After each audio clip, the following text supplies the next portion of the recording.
Olá, pessoal. Tava refletindo um pouco sobre uma questão que pega geral, assim, né? Vejo aparecer muito no meu trabalho, minha vida, enfim, nas minhas relações. Que é dar limite para as coisas, né? A gente fala dar limite, né? Dar limite pro fulano, dar limite pro ciclano. Quem tem filho também, ou filha, enfim. Esse é um tema, assim, eu preciso dar mais limite, ou o contrário, assim, eu acho que eu dou muito limite.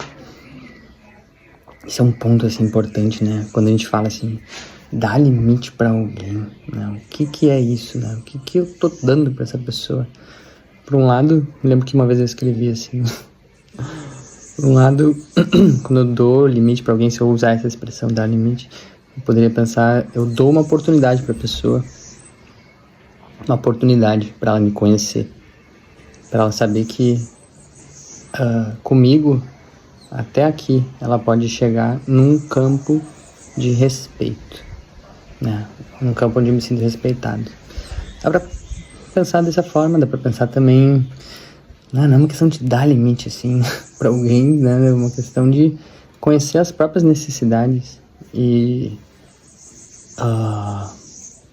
saber buscar elas. Encontrar meios pra buscar elas. E nesse sentido, sentimentos, emoções, como a raiva, podem ser muito úteis, né? Porque a gente associa, às vezes, raiva com ódio e eu pegar e vou agredir alguém.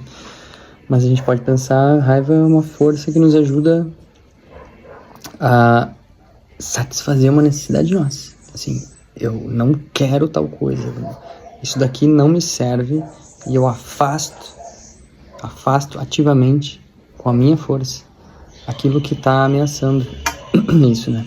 E bom, isso é um assunto gigantesco, porque tem muito a ver com a forma como eu percebo as coisas, né? A minha percepção de uma situação de perigo e tal, é um assunto gigantesco. E como isso se dá na vida de cada um é uma questão muito singular.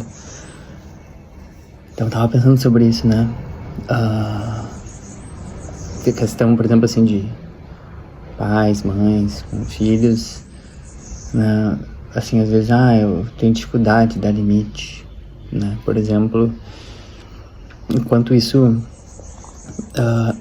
às vezes, dependendo dos manuais de pedagogia que a pessoa lê, ela vai ler assim, tu não tem firmeza, tu tem que ser mais firme, tem que ser mais forte, tem que ser mais sei lá o quê. E às vezes é uma furada isso, uma grande furada, assim, que daí num cuidado, né, se a pessoa tá num processo de cuidado de si, daquilo, da sua própria história, assim, ela vai ver que, nossa, essa minha dificuldade de dar limite tá muito conectada com um amor profundo que eu sinto por essa criança e com um desejo de que ela não viva aquilo que eu vivi, que ela não seja tratada da forma como eu fui tratada.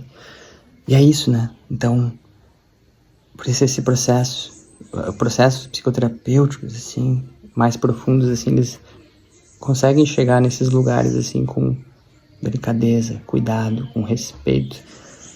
E a gente, assim, discernir as coisas. Não, peraí, isso daqui é diferente daquilo. Opa, peraí, tem uma força muito poderosa de amor aqui, não vamos minar ela, né? Vamos, inclusive, querer alimentar ela. Só que tem um outro machucado aqui pertinho que, bom, a gente precisa cuidar, né?